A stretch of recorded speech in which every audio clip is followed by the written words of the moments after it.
This episode deals with themes of drug addiction. Irish and American sports will be linked in our show notes. All right, audience, let me paint you a picture. This is Liz Coyne, my first guest on my podcast. I am a very American woman living in New York City. I'm 5'9". I'm a little tall. And I am just kind of a silly goose. I have no shame. I'll talk to any stranger. I'll do any crazy out there project. I sing all the time. I'm like if Glee were kind of a person, but a little bit less annoying. Strange. Hi, I'm Liz Coyne, and my show is called Lizzie Sunshine. That was a clip from the first time I ever met Liz Coyne at the Edinburgh Fringe Festival, where I was conducting interviews. And I was just so impressed by how charismatic and energetic she was at 9 o'clock in the morning, and just how funny she is. Liz has a huge wealth of knowledge in theatre and in improv, which I think makes her a perfect first guest on Places Please. And I do a lot of comedy. I perform full time at this point. I'm an artist. I'm a writer. I'm a actor. I do it all. And I have brown hair and green eyes. So that's what I look like. Comedy and theatre comes so naturally to Liz that when I first started this interview, I really wanted to know, how did she get involved in theatre in the first place? So I first fell in love with theatre when I was a kid. It was kind of by accident. And I remember the moment I was home. I was a sports kid. I was always playing sports and doing that kind of stuff, but I was dramatic and high energy. And I was at home. And it occurred to me that it'd be really cool if I would practice fainting and be like, oh, and like fall to the ground and collapse in a heap fainting. And I was like, Mom, watch this. And so then she came in and she was like, cool, good job. Like you fainted on the carpet. And I was like, I think you should sign me up for acting classes. And so she put me in like a community theater thing. It was a one-off play that some woman had written and I did it. And I just loved being on stage. So that was my first kind of like step into it. But the time I found I really loved it. They were doing a production of Annie at a local community theater called the Center for Living Arts. And I was a good foot and a half taller than every other girl, but I was like, I should be Annie. I can sing. The sun will come out tomorrow. And then I was like, if I'm not Annie, surely I should be Miss Hannigan because I'm funny and that would be good. And I was cast correctly as Drake the butler because I was taller than everyone else. And I just was in that musical and I loved it. I was the butler. I was the guy who comes in and gives Daddy Warbucks champagne. And I loved it. I loved it. I loved being on stage. I loved being in process. I loved all of it. And I was like, yeah, this is what I do. I'm in. And I proceeded to just do theater there for years and years. And I'm sure like Drake the Butler was an outstanding role for you. Oh, I was so slay as Drake the Butler.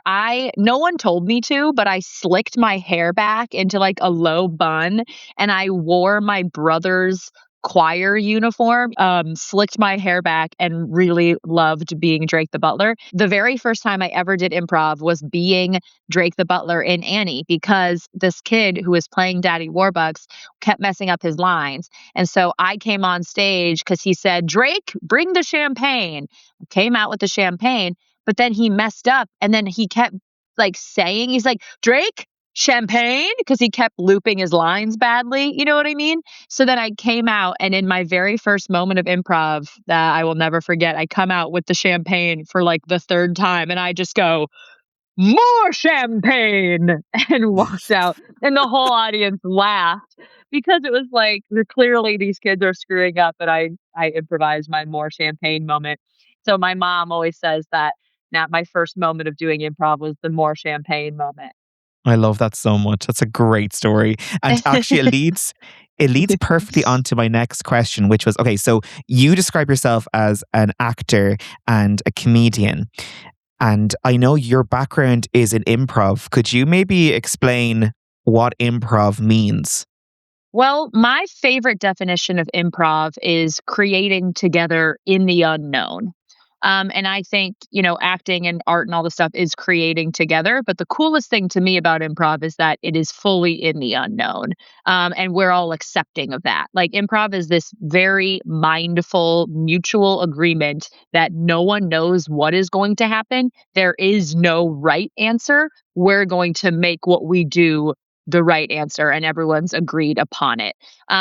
I love improv because it is the time I feel closest to my like true creative self, because there's no filter. There's no like, oh, well, maybe I shouldn't post that video I made for Instagram because I probably could have said that line funnier. And so I probably just shouldn't post it. You don't get any time to edit. And every artist, I think, has a clown and an editor inside of them.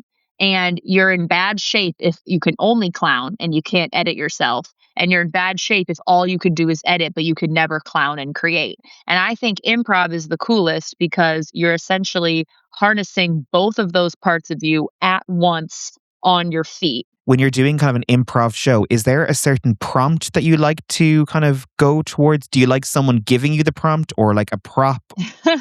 Oh my gosh. I mean, I have done every type of improv that you can name, the good, the bad, and the ugly, a lot of the ugly. I think in general, if you're doing short form improv, that's more like games and like whose line is it anyway, that style. I don't think you really can get a bad suggestion from the audience necessarily. But when it comes to long form improv, like when you're doing a herald or a group longer piece, I mean, if you get a suggestion that is like super, I mean, political obviously can be difficult for its own reasons, but even if it's like, I'm trying to think of a bad example. I mean, no, ideally as an improviser, the suggestion shouldn't matter. If you get a suggestion and it isn't like a great one, you should be able, we call it A to seeing it. So like if someone said pineapple, you don't want to do a whole scene about eating pineapple. For me, I might A to see that and do a scene as, SpongeBob and something because he lives in a pineapple under the sea. Or I might do a scene about how I just got a new girlfriend and her tastes good. Like, ew, I don't know. Like, great. We're improvising. Like, because pineapple's supposed to make taste good. Take that out of the podcast. Okay, fine. Whatever. Liz is talking about again. The freaking podcast. Liz, we told you not to talk about so much. Literally. Let me chill. But Oh my God. I'm going to get cancelled before I even release this yeah, podcast, don't Liz. release this. But I will say, I don't think that you can really get a bad. I think it's a bad, if you are an improviser who's like, yeah, we got a bad suggestion, so our set was bad. I think you're blaming it on the wrong thing. I think you should be able to create something from anything that you're given. But me personally, as I've grown as an improviser, I started trying to improvise alone, which is harder because, it's a group sport. But I've tried to do this like solo character improv where I get a suggestion from the audience or I get an outfit, like I put a piece of clothing on. Let's say like I put on a hat or they give me a wig or a cloak or something. And then I let that piece of clothing inform how I would speak and talk as that character. And that's one of my favorite types of improv because it is very challenging, but it's so fun to like try that character and that person on for size quickly. That's how I create my funniest bits, is during improv and not when I'm sitting down at my laptop thinking what would be funny.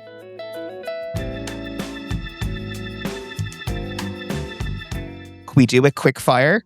So I saw an Instagram video of you talking about how your boyfriend didn't know what Les Mis was. The guy I'm dating has never heard of Les Mis.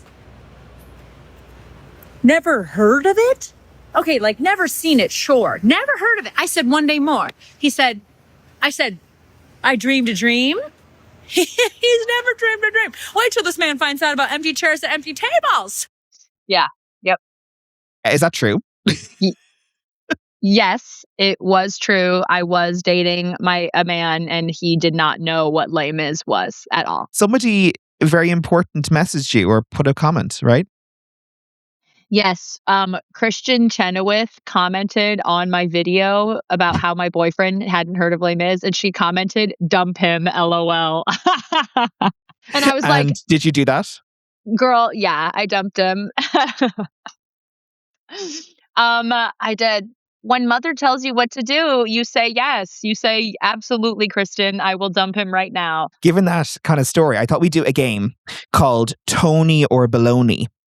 I'm going to give you the name of a musical, and I want you just to quick fire say Tony if you think it's great, or Baloney if you think that it's not good. I love Is this that okay? game. I'm in. Les Mis, Tony. Phantom of the Opera. Tony. Oh, that was hesitation. No. I love Phantom of the Opera. I love the two bangers from it that I know. It just isn't like my ride or die musical where I know every word. So to me, it's not baloney, but it's not Tony. It's just like Oni.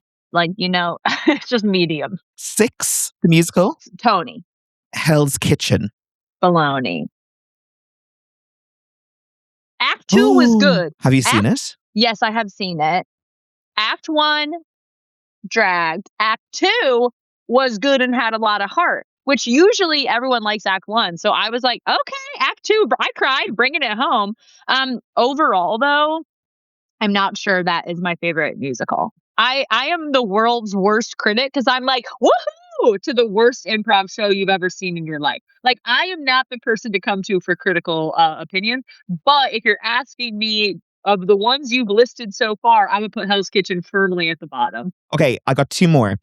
Cats. Baloney. Okay, agreed. And my final one then is Merrily We Roll Along. Have you seen that? I haven't seen it. Okay, I think that's one for you to watch. Okay. All right. I will take my homework assignment from Richard. I bestow this onto you. Yeah, fab. Okay. I'm learning so much from you, Liz. Oh, good. Well, I am an improv teacher, so hopefully I know things a little bit about it. I can't remember who said it, but someone said the quote that improv is like an inside joke that only the audience in the room is in on. Like the people performing and the people in the audience are in on the inside joke. And I think that's why improv can be cringy to other people, because it is really a present for the present. It's really not a good medium to film or record or experience digitally.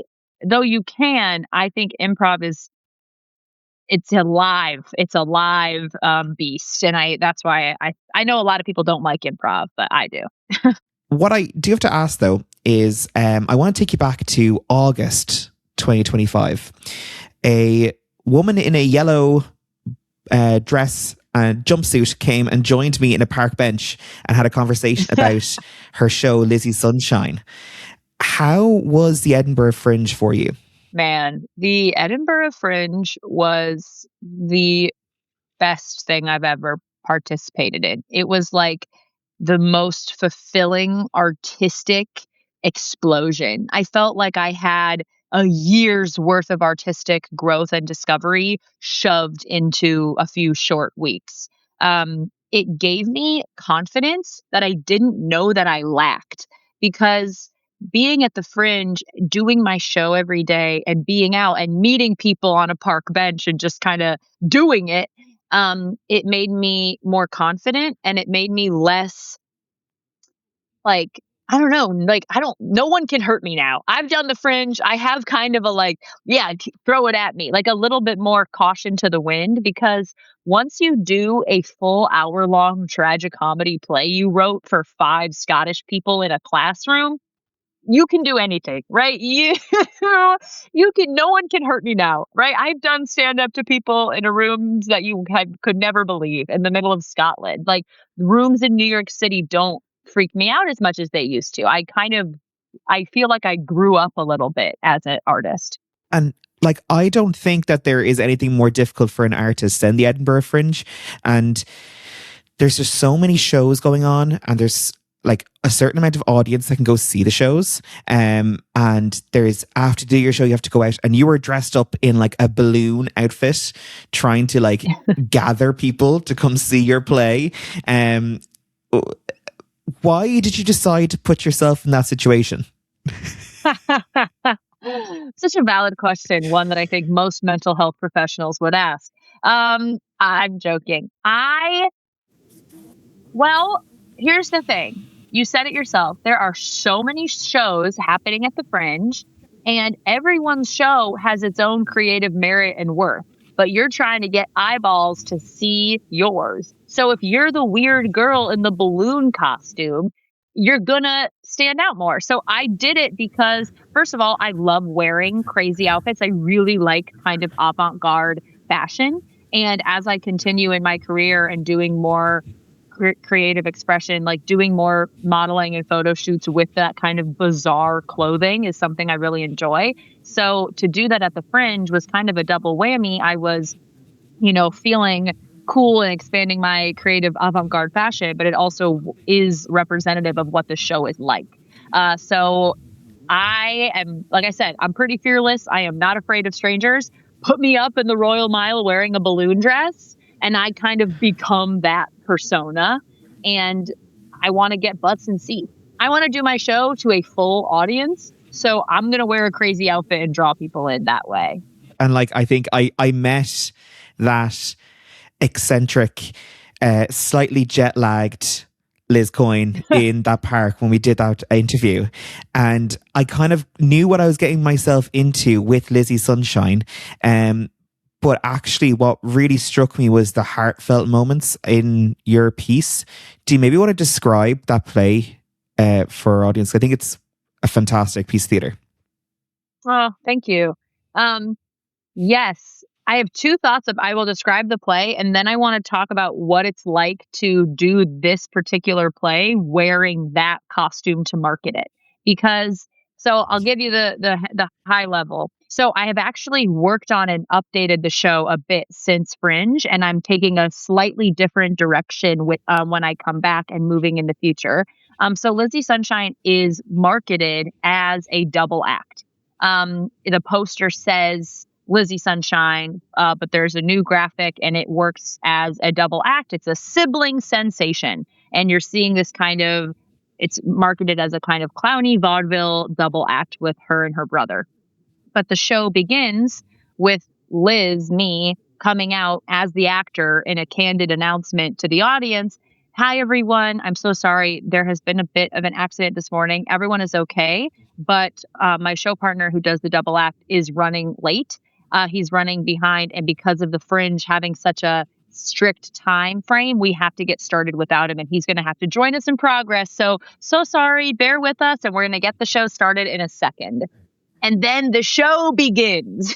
And it's this chaotic, very clearly meant for two people, a kind of cheesy thing that maybe two little kids would have come up with in the basement and then performed for their family at Christmas dinner.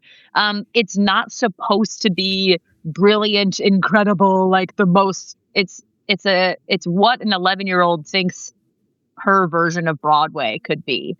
And the set is not grand and everything is kind of falling apart and it's a farce. And at the end, we find out that he was never coming to the show. And Lizzie Sunshine is kind of stuck in this nightmare of doing her double act alone forever, because the show is a metaphor of what it feels like to love someone with addiction and be a close relative or, like I said, a loved one of someone who is in active addiction. It feels like a show that goes on and on and on that you did not audition for, but you are stuck in. So the show, I always say, is like 90% funny, 10% real, and that 10% comes as a gut punch at the end and kind of makes the audience go, oh, that's what was happening this whole time. And I have found challenges with marketing this show because part of me wants every single audience member to come in not knowing the truth until the end. I want it to be the kind of theater where someone goes, no, you just have to see it. Trust me, just go see it and you'll find out. That's how I wish I could market the show and not say anything about addiction up front. It's just a little difficult. You want to have disclaimers and stuff. So that's a little bit about Lizzie Sunshine. And as you can imagine, hearing the topic and hearing how that show has such a shift, it's funny to be the girl in the balloon costume because little kids are coming up and being like, oh, are you a bubble princess? And I'm like, in a way, girlfriend, I sure am.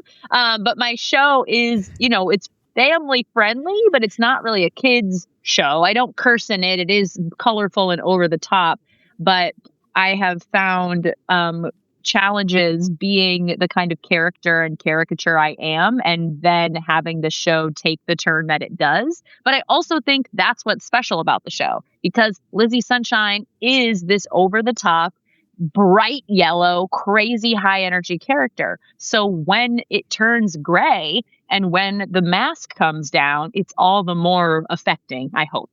Where is the line between the comedy and the seriousness of those topics? Like, how do you, as a writer and a deviser, like, navigate that really thin line where you don't want to come across as offensive around it, but you also want to try and keep it lighthearted to keep the audience engaged, because it is an hour-long show. How did you find navigating that? Yeah. It's so funny. I found it much easier to write the funny parts than the sad parts, which is because the character is based on me. So I, at all times, when I first started devising this piece, I was working with my friend Tim Mhuire, and he had a big, wonderful show at the Fringe called Witches. And he and I were talking about my show and kind of devising, and I was giving him ideas, and I kept saying, Tim, I don't want it to be sad, but I don't want it to be like sad. I don't want it to be sad. I don't want it to be sad. And he goes, Liz, I think it has to be a little sad. So that's kind of the mantra that I had. So walking that line, I honestly, throughout the show, don't show the sad very much. If I do, it's a little bit of a crack, and the audience might go, what's up with this girl? But the hope is that they kind of forget the sad, which is her whole goal. If Lizzie Sunshine had one goal, it's that no one's ever sad ever. No one can be sad. So then at the end, when I do that switch, I actually don't, I just break. If there's a crack, I just split it. Like if there, I really don't. If I was walking the line, I stop on it at the end and I say, no, look. And I don't know that I could have done it any other way. I'm not very gentle with the audience. It cracks pretty abruptly. But at the end, I try to end on a hopeful note, because something I felt really confident about and particular about, I don't like it when a piece of theater feels too much like an active wound therapy session. I am okay. Liz, the writer, the creator, the developer of this show, I am very much okay. I'm healed for the most part. This is a true part of me. It's a true story that I'm looking at and making art about.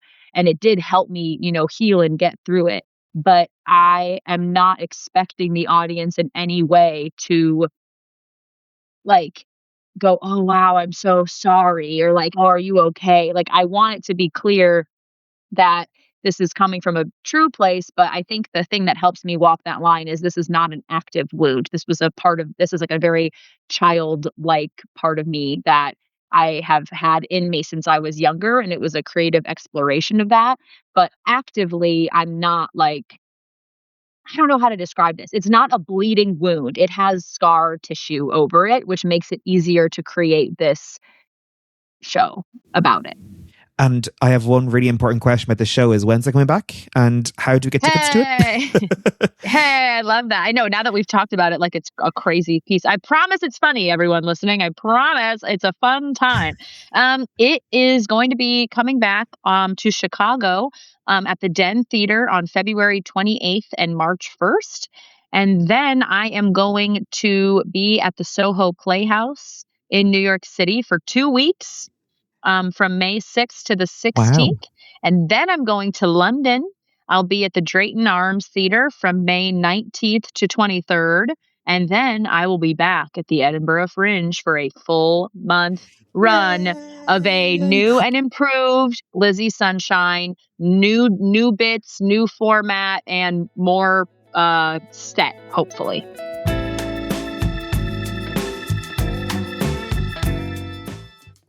I was searching your resume and something came up that you didn't tell me about. And I'm going to put you on the spot. Number 560. What does that mean to you? Number 560 was the number on my jersey when I was on Mr. Beast's Amazon Prime show, Beast Games. How did I not know this? Okay, can you talk about it? Sure. What can you talk about? Is there NDAs? Yeah, there are NDAs, but it's enough time has passed, and the New York Times released a tell-all article about it. So I'm pretty sure anything I say is pretty much already in the public domain. Yeah, I'll tell you about it. So, funny story. I am not a big YouTube person, and I, hand to God, had never heard of Mr. Beast in my life.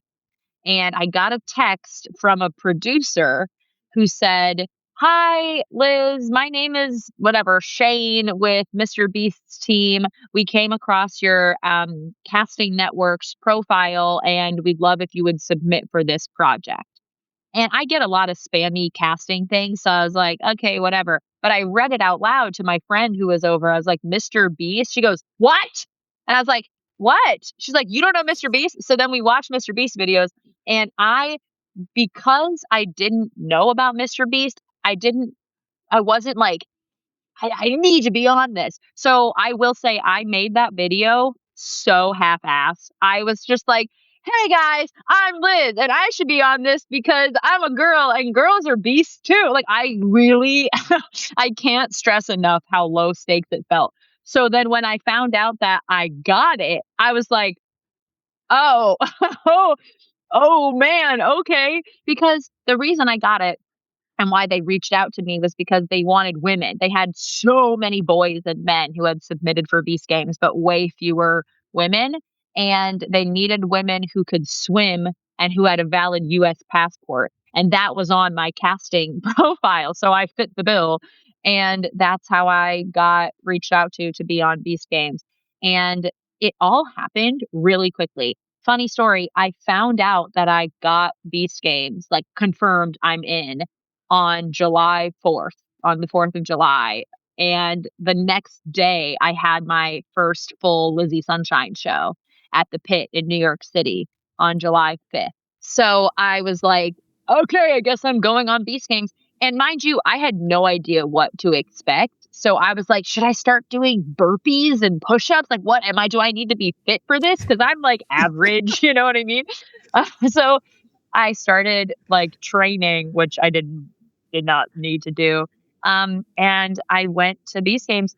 What people don't know about reality TV is that it's all flying by the seat of your pants. Like nothing is that pre-planned out, especially with Mr. Beast. So I'm pretty sure I got my flight information like a day or 2 days before they flew us to Vegas.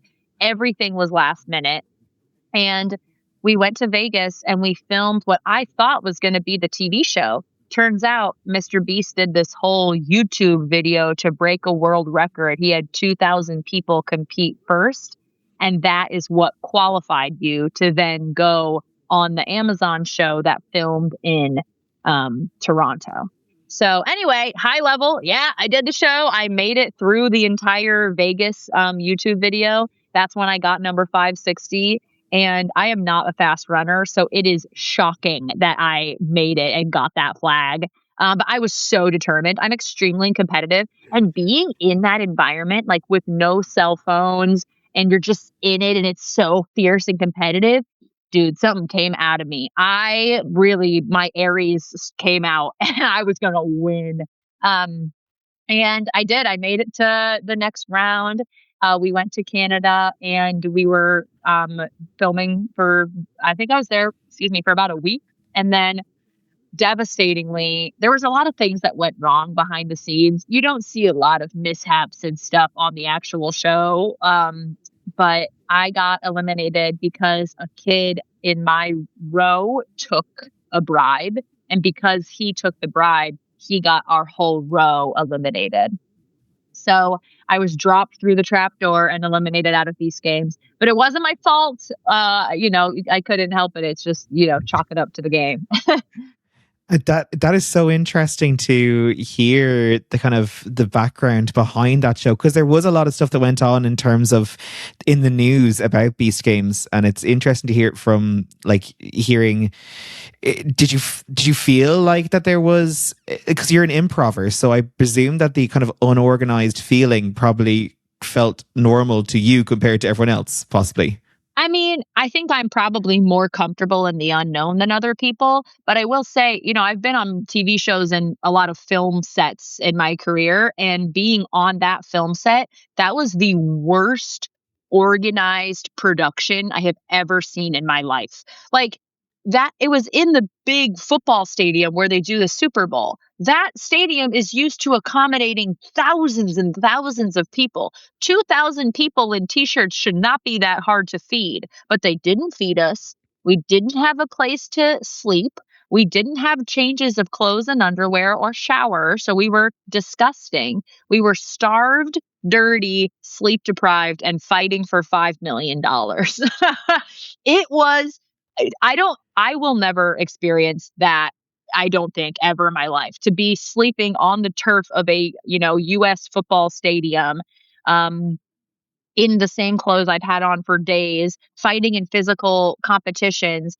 People start getting weird. As you can imagine, there's 2,000 people from all over the country. So you're with every walk of life, and people, it was like a social experiment. It was like Lord of the Flies. And if you read the article in the New York Times about the mistreatment and how people were having seizures and taken away on stretchers and people were starving, it's all true. It is all true. Would I do it again? Probably. I mean, it was crazy. It was, while it was happening, while it was happening, I was like, this is insane. I was like, I can't believe this is real right now. And my piece of advice to anyone who is going on a reality competition show, you have to have a crush immediately. If you get there and it's Survivor, get a crush immediately, because if you have a crush on someone, you can survive horrors. You can survive war, if you have a crush. And so that's what I did, and that's what got me through the show. But yeah, no, it was insane. I think being someone who had been in show business, who had seen film sets go well, I was shocked at how poorly handled this was. Like, I've seen college short films shot better than the Mr. Beast TV series. God. And can I ask, are you and your crush still talking, or? Absolutely not, my brother. No, my Beast Games crush and I are not still talking. All love to him, but I think that was a trauma. I think that was a trauma bond that was meant to get us through that journey. And I will never forget him. But we live very different lives. I'm an actor in New York City, and he's like a content creator, like van life guy who travels the world in a car. So I'm not, unless I really took Lizzie Sunshine on the road, I'm not sure how that would work out for us. It does sound like a really good play, though. I'm not going to lie. Well, My experience at Beast Games. Don't steal it. Don't steal my idea. I'm writing it as a book. So I'm writing it as like a YA romance kind of book. So it's kind of like if Hunger Games were 2026 and people aren't really dying, and probably a little sexier, a little sluttier, if you will. Set in Las Vegas. I love it. Yeah. What more do you want in a Yeah. novel? I think that what makes you so special is that your ability to be so bright and to, bring so much happiness and laughter to this world. I want to go back to the very beginning when we talked about Liz in Annie, as the butler. What would you tell that Liz, now that you've gone through all that experience? What kind of things would you tell that Liz to look forward to? Oh man. I would tell that Liz that any part in the show is the best part if you're having fun. Um, I would tell Liz to keep singing. I think little Lizzie thought she was a bad singer because she was comparing herself to Idina Menzel and she was 11. So I would tell her to keep singing because I am not a bad singer, but I just didn't. I kind of stopped singing regularly in high school, and I miss it. And I think I would be a much stronger singer now. Like I just did a national commercial where I had to sing a parody of my favorite things from The Sound of Music, and I was terrified to sing on national TV, but I did it and I sounded great. So like I would tell her to keep singing. Um, I would tell her to write more often. That girl needs to journal. Little Lizzie did not write nearly enough, and I think a lot of tantrums would have been saved if Homegirl just had a pen and a paper. I would tell her I love her. I would tell her her family rocks and she's super lucky. And I would tell her to keep doing improv because improv is healing for her. I love that. That's And I full would tell circle her, moment. and it is, and I would tell her that one day she will live in New York City and she will be so cool. Like she will live in New York City with her big sister, and every single day she just gets to do fun things and like go be a goofball and meet people and be creative and eat whatever she wants because she has her own money. That's what I would tell her. I love that. Liz, thank you so much for joining me on the podcast today. Can you let us know where we can find you if we want to follow you? I'll tag you and everything, but let us know. Yes. Thank you for having me. This was such a treat. You can find me at Liz Coin, just how it sounds, at Liz Coin on all social media. And yes, it is my real name. I am a lucky dog. At Liz Coin on all social media. Amazing. Thank you so much, Liz. We'll chat to you soon. Thank you. I'll chat to you soon. Love chatting with you.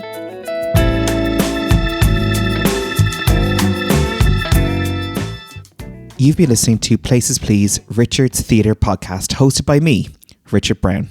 Audio engineering and editing by Connor Gill. Stay tuned for a teaser for our next episode.